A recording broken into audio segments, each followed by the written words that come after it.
Here's Priyanka.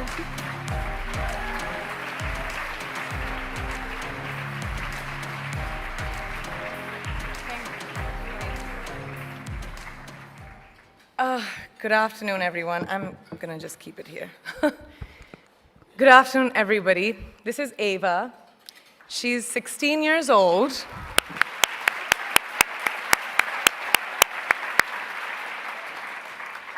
An age where girls should be enjoying their innocence and joys of their youth. But she, at such a tender age, understands the importance of being a voice for her peers, an advocate for young girls and women around the world who may not have the opportunities that us sitting over here have. So receiving this honor from a hero like her makes this so much more exceptional. So thank you.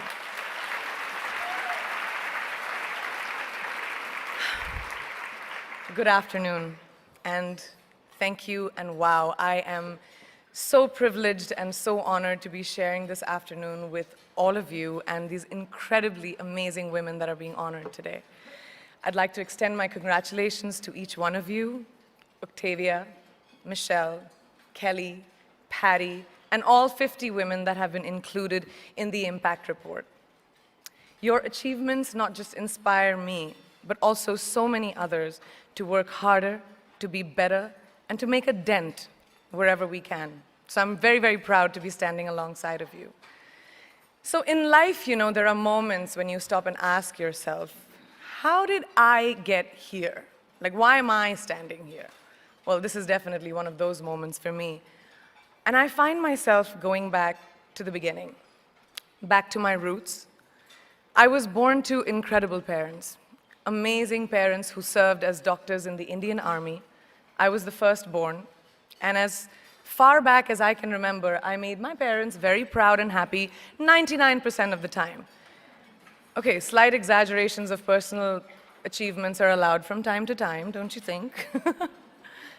My brother was born a few years later, and even then, nothing changed for me.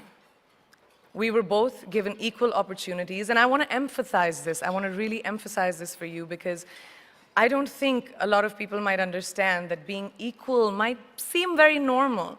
But where I come from, India, and a lot of developing countries around the world, more often than not, this is an exception. It's actually a privilege. My first experience of the glaring disparity between boys and girls came at a very, very young age. I grew up in a middle-class family with extremely philanthropic parents who constantly reminded me and my brother how lucky we were and how giving back to those who were less fortunate was not a choice. It was a way of life. Simple. I was 7 or 8 years old when my parents started taking me on these visits in a traveling clinic to developing communities around and villages around the city that we lived in called Bareilly. We were packed into this ambulance, and my parents would provide free medical care to people who couldn't afford it. My job at the age of 8 was assistant pharmacist. So I would count all the medicines, put them in an envelope, and give it out to patients, and I really took my job very seriously, very seriously. But the more I went on these expeditions, the more I began to notice the simplest things that distinguished a boy from a girl, or a man from a woman. For example, girls were pulled out of school when they hit puberty because they were considered ready for marriage and babies. That's 12 and 13, while boys still enjoyed their childhood. Or basic human rights, such as healthcare, were denied just because they were women. Let's call this whole experience trigger number 1 for me. Fast forward a few years and many, many triggers in between. Like a producer-director, for example, early on in my career, I must have been about 18 or 19, telling me that if I didn't agree to the ridiculous terms or painfully low salary in his movie, that he would just replace me. Because girls are replaceable in the entertainment business. That was a memorable one. Made me decide to make myself irreplaceable. But I think what really moved the needle for me and ultimately led me to create the Priyanka Chopra Foundation for Health and Education, and around the same time partner with UNICEF, was an encounter with my housekeeper's daughter. About 12 years ago, I came home from set early one day, and she was sitting in my library reading a book. And she must have been 8 or 9 years old, and I knew she loved reading. So I asked her, I was like, it's a weekday, why aren't you in school? And she said, oh, I don't go to school anymore. So I went and asked her mother, and I said, why isn't she in school? And her mom said that her family couldn't afford to send her and her brothers to school, so they chose the boys. The reason: she would eventually get married, and it would be a waste of money.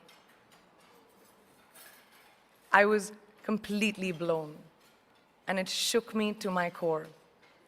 Eventually, I decided to cover the cost of her education so that she could continue to learn, because education is a basic human right.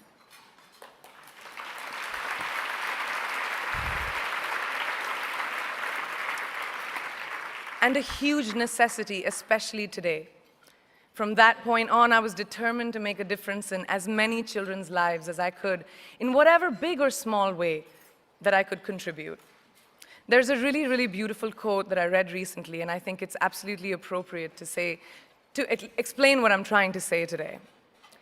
The hand that rocks the cradle, the procreator, the mother of tomorrow, a woman shapes the destiny of civilization. Such is the tragic irony of fate that a beautiful creation such as a girl child is today one of the gravest concerns facing humanity.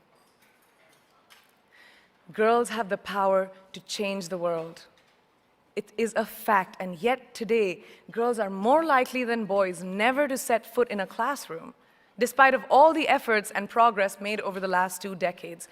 I'm just going to give you a stat, more than 15 million girls of primary school age will never learn how to read or write, compared to 10 million boys. Primary school, it's the beginning of our future. Over the last 11 years, I have witnessed firsthand the incredible work that UNICEF does for children around the world, especially victims and survivors of child marriage, displacement, war, sexual violence. But there is still so much work to do. And for me, that is the fuel to my fire. The reason I'm so committed to this cause, and that is where my passion stems from, because I know that a girl's education not just empowers families, but communities and economies. A result of her education, we all do better. It's just as simple as that. As entertainers and influencers sitting in this room, I feel that it's our social responsibility to be a voice for the voiceless, which is why I applaud each and every woman in this room for being such a badass.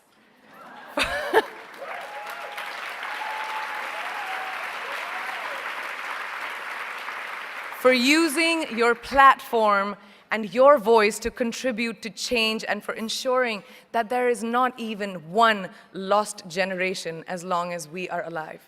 I'd like to thank Variety and all of you for encouraging me and all of us in this room to keep going and fighting on. Thank you so much.